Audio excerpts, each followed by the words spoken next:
Fantastic. Well, on behalf of everyone here at SeaWorld San Diego, we'd like to take this time and opportunity to honor and acknowledge the men and women of our armed forces. We proudly welcome you and your families, and at this time, ask that any member of the U.S. military, past or present, or any member of the armed forces of our allied nations from around the world to please rise and remain standing. Here's to our heroes.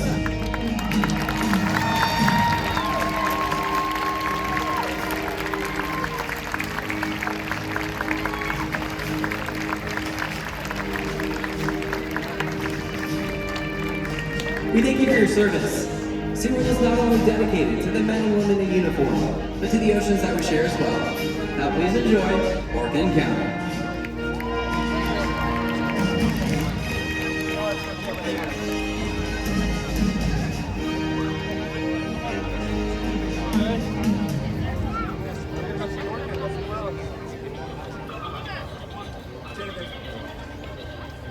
Okay, you guys are gonna be by him, right? Yeah, we'll be right above you. There you go. We can loop around, we can sit. No, they wanted us to be right above. Yeah.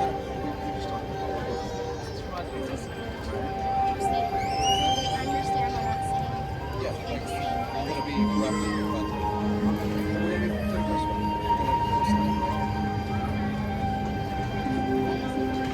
Well, we're going to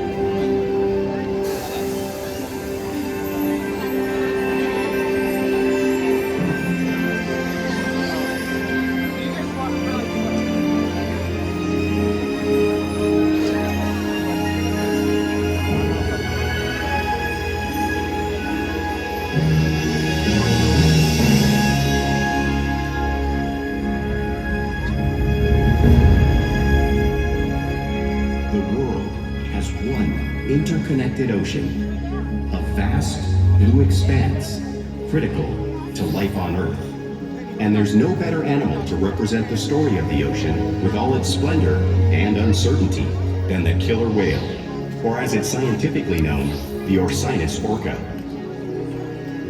The orca lives in every corner of the ocean, from the Arctic to the Atlantic, the Southern to the Indian, to the mighty Pacific and beyond.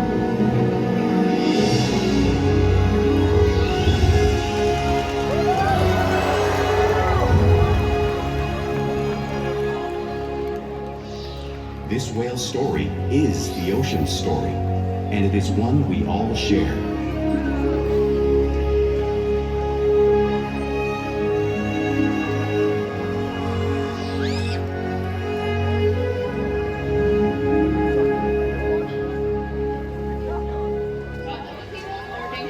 My name is Karen, and I'm so honored to introduce you to these intriguing and majestic animals.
While they are found in every ocean, orcas living off the coast of Iceland are quite different than those near Costa Rica.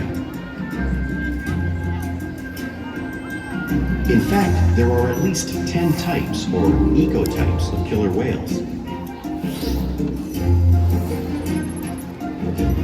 An ecotype describes the differences between killer whale size, physical form, prey, social structure, and habitat. As you can see, the differences are subtle, but noticeable when compared side by side.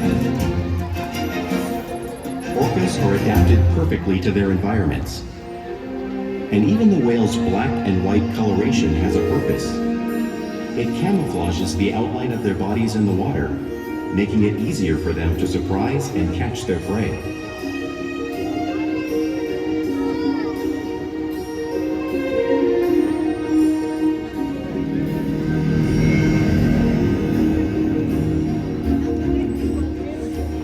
When viewed from above, the black of the whale blends in with the dark depths of the ocean.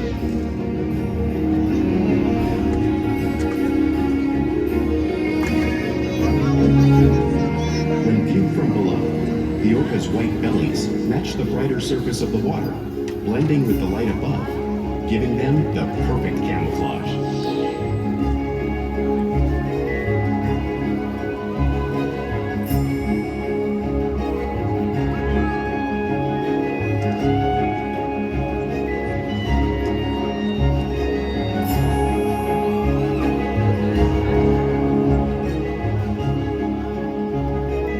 Killer whales really are a natural wonder, and today I kind of will be helping you to show you some of their characteristics.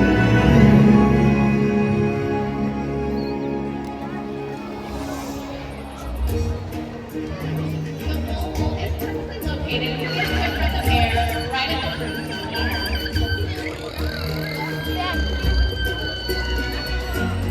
Even the location of their eyes is the surface. As long as their eyes are these white patches, or if they're actually in the black area just in front of the white patch, camouflage from duck prey. And the fin on the killer whale's back is also surface, and is used to help stabilize in the water while they're swimming, as well as to help regulate their body temperature.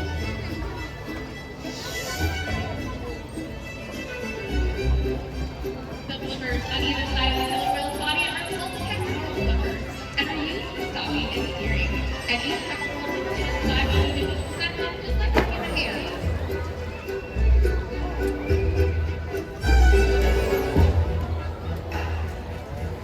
And the blowers at the end of the killer whale's tail are called flukes, and the tailpipes of the killer whale's engine, propelling them at close to 30 miles per hour, which is as fast as some of our speedboats.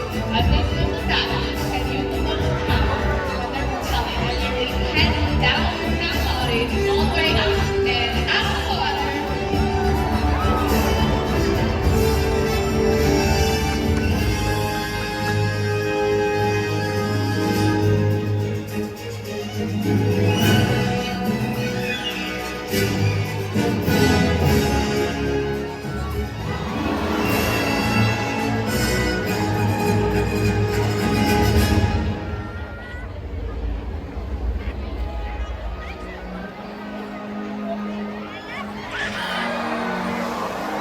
Killer whales are highly social animals with a well-defined social structure.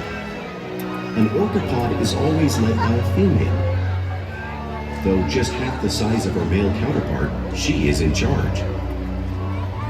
It's all about attitude, not size. Because they live and work as a group, orcas need to communicate with sounds and body language. Orcas use clicks for echolocation or navigation.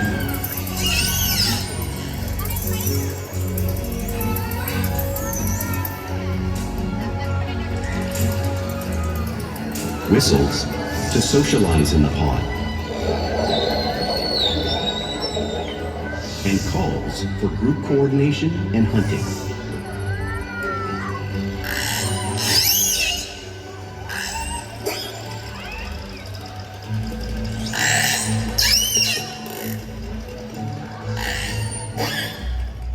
Vocal development studies here at SeaWorld show that early on, calves learn vocalization from their mothers. But as they grow, they learn from others close to them as well. This is a bottlenose dolphin call that Shuka learned and even taught other killer whales here at SeaWorld. In fact, orcas are the largest members of the dolphin family.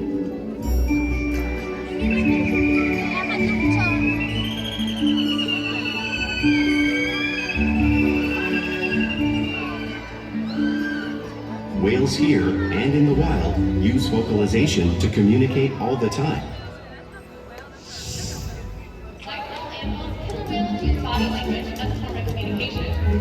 by corals left by being displayed on it or to get someone's attention. For example, a buck may use a pet glass to get the attention of her cat.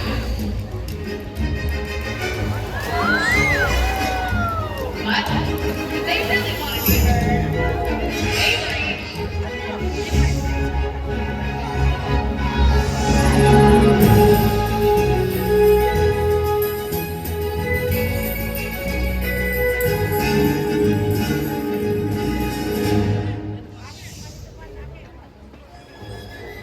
By hobby, it helps killer whales coordinate and get a better look at their surroundings.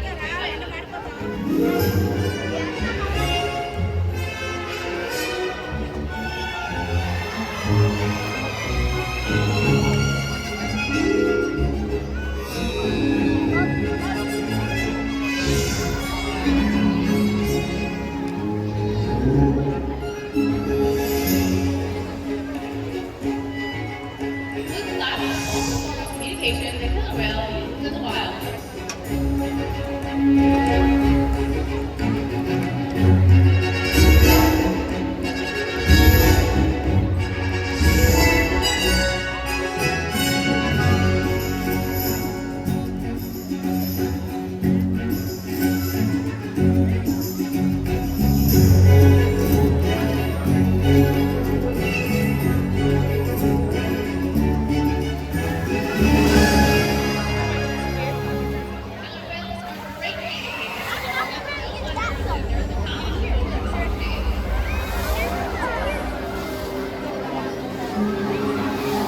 There's a common here with their coordinate. Killer whales work together to rear their young, protect their pod, and most importantly, pursue and catch their prey. Every day they cooperate to survive in the wild oceans of the world. The orca's hunting techniques are as varied as the whales themselves. Norwegian killer whales will circle herring, herding them together. The whales use sounds to coordinate with each other and to disorient the herring. With the fish confused and contained, the whales stun them with their powerful tail flukes, making for an easy meal.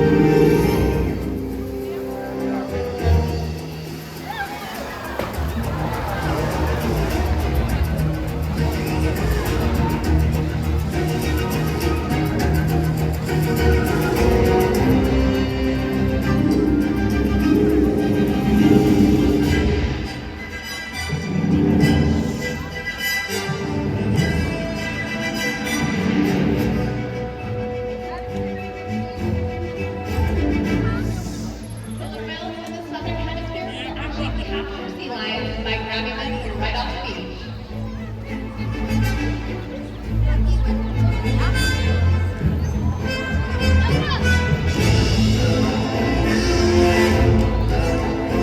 We can see an example of this by Tycho right here in front of us.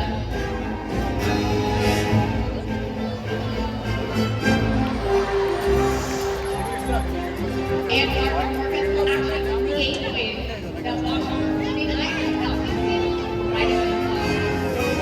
And here comes Pete around the world showing us some similar behavior, demonstrating how to use all legs and special happy sails and fellows all around the world.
quirky, eye-catching teeth, eat that whale. It's all possible because killer whales are the ultimate team players.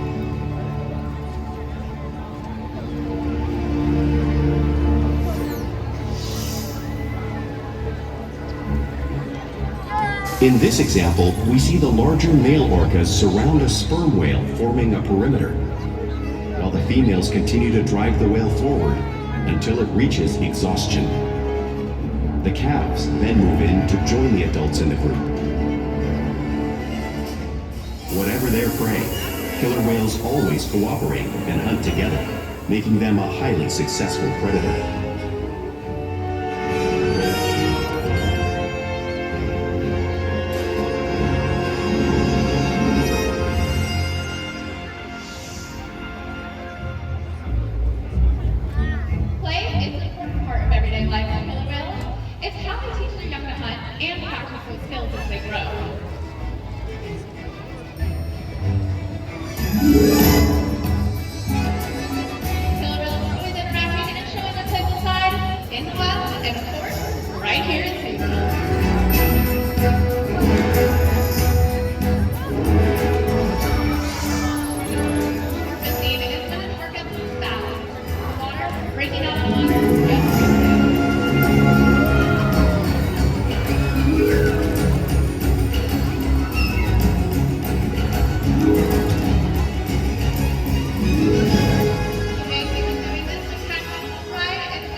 team here at Killer Whale. Makani, our youngest killer whale, is 11 years old, and Blake. Something very special about this show today, everyone, is this is Blake's last show here in San Diego at Orca Encounter. Let's give him a round of applause.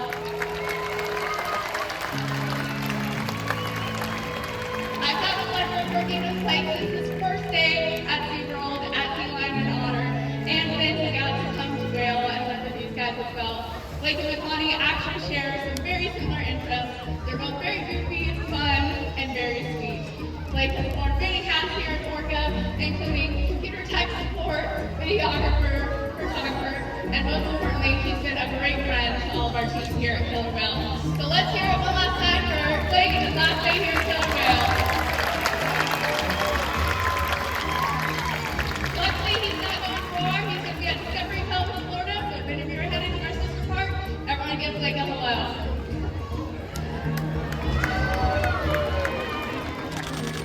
Now, here at SeaWorld, we do all different types of sessions with our whales to try to engage and stimulate their mind.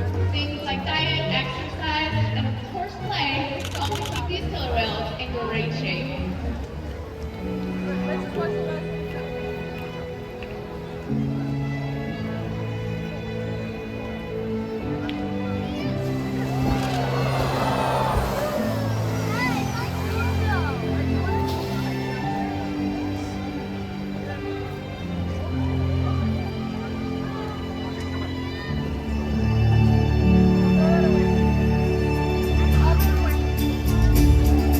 The whales here at SeaWorld have helped killer whales in the wild by participating in many research studies. One ongoing study monitors the whale's heart rate and breathing to understand how marine noise pollution from ship engines and other sources affect wild populations. In another study, scientists from NOAA, the National Oceanic and Atmospheric Administration, took measurements of the killer whales living here, including pregnant whales. By comparing these measurements with drone footage of killer whales in the wild, scientists are able to monitor the wild population's nutritional and reproductive states. Other research has been done here at SeaWorld on the mother whale's milk composition. This research will help create an effective model to understand how toxins in the ocean impact wild killer whales and their milk supply. What we learn from the whales in our care every day is actively helping whales in the wild survive. And just by being here today, you've supported our rescue, research, and conservation efforts all around the world. If we work together, like the killer whale, we can protect the future of the Orcinus orca and this beautiful planet that we all share.